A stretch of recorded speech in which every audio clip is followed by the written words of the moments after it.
Sir, ഇത് ശ്രീ എൽദോയ്ക്കും ചാണ്ടിയുമ്മനും ഒക്കെ ചിലപ്പോൾ ഒരു തമാശയായിട്ട് ഷെയിമായിട്ട് തോന്നിയതിൽ എനിക്ക് വളരെ സങ്കടമുണ്ട്. ഈ പറഞ്ഞ ക്യാൻസർ രോഗികൾക്കുള്ള പ്രഖ്യാപനം 2012 ഇപ്പൊ നാളെ പറയാൻ പോകുന്ന ഉമ്മൻചാണ്ടി കൊടുത്താന്ന് പറയും. അങ്ങനല്ല, 2012 ഉത്തരവ് എൻ്റെ ഉണ്ട്. അതിൽ പറയുന്നത് ഓർഡിനറി ബസ്സുകൾ, സിറ്റി ബസ്സുകൾ, എവിടെ തിരുവനന്തപുരം സിറ്റി ബസ് ഓടുന്ന എവിടെ, സിറ്റിക്കകത്ത ഓർഡിനറി ബസ് പരമാവധി നെടുമങ്ങാടുന്നോ ആറ്റിങ്ങെന്നോ തിരുവനന്തപുരം വരെ വരും. RCC മെഡിക്കൽ കോളേജിൽ നമ്മുടെ പ്രഖ്യാപനം അതല്ല. കേരളത്തിലെ ഏത് സ്ഥലത്തു നിന്നും അവർ ചികിത്സിക്കുന്ന ആശുപത്രിയിൽ ഡോക്ടർ സർട്ടിഫിക്കറ്റ് കൊടുത്തു കഴിഞ്ഞാൽ പാസ് ഇഷ്യൂ ചെയ്യും. സൂപ്പർ ഫാസ്റ്റ് മുതൽ താഴോട്ടുള്ള എല്ലാ ബസ്സിലും എന്നാണ് ഈ ഉത്തരവുണ്ട്.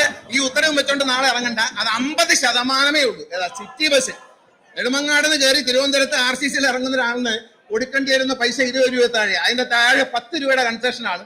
അതല്ല, കോഴിക്കോട് നിന്ന് ഒരാൾ തിരുവനന്തപുരം RCCയിൽ ചികിത്സയ്ക്ക് വരുന്നുണ്ടെങ്കിൽ ആ ആളിന് സൂപ്പർ ഫാസ്റ്റിൽ വരാനുള്ള പൈസ സമ്പൂർണ്ണമായി ഫ്രീ ആക്കിയതാണ്. അത് കേൾക്കുമ്പോൾ ഷെയിം എന്ന് തോന്നിയതിൽ അത്ഭുതമില്ല. അദ്ദേഹം നെയ്യാറ്റിങ്കരയെ കുറിച്ച് പറഞ്ഞു. നെയ്യാറ്റിങ്കര ബസ് സ്റ്റേഷൻ, ഇങ്ങനെ പല കാര്യങ്ങളും ഞങ്ങൾക്ക് നാട്ടുകാർക്ക് തോന്നുന്നുണ്ട് ഈ കാണിക്കുന്നതൊക്കെ ഷെയിമാണെന്ന് വെളിയിൽ ആളുകൾ പറയുന്നുണ്ട്. ഈ കണ്ടുകൊണ്ടിരിക്കുന്ന 2-3 ദിവസമായിട്ട് കാണിക്കുന്ന ഈ കോമാളിത്തരം.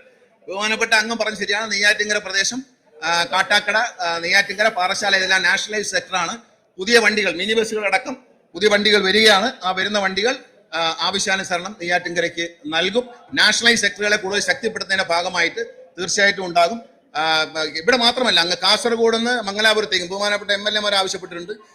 കാസർഗോഡ് നിന്ന് മംഗലാപുരത്തേക്ക് ഉള്ള എല്ലാ പെർമിറ്റുകളും, അത് നാഷണൽ ഹൈവേയിലൂടെയും സ്റ്റേറ്റ് ഹൈവേയിലൂടെയുള്ള എല്ലാ പെർമിറ്റുകളും ഞങ്ങൾ ഉപകരിക്കും. ഈ ലിങ്ക് ബസ്സുകൾ ആരംഭിക്കുന്നു. ശ്രീ സുബാലന്റെ മണ്ഡലത്തിൽ പുനലൂരിൽ നിന്ന് ശിവഗിരിയിലേക്ക് ലിങ്ക് ബസ് 2-3 ദിവസത്തിനുള്ളിൽ ആരംഭിക്കും. വണ്ടി എത്തിക്കഴിഞ്ഞു.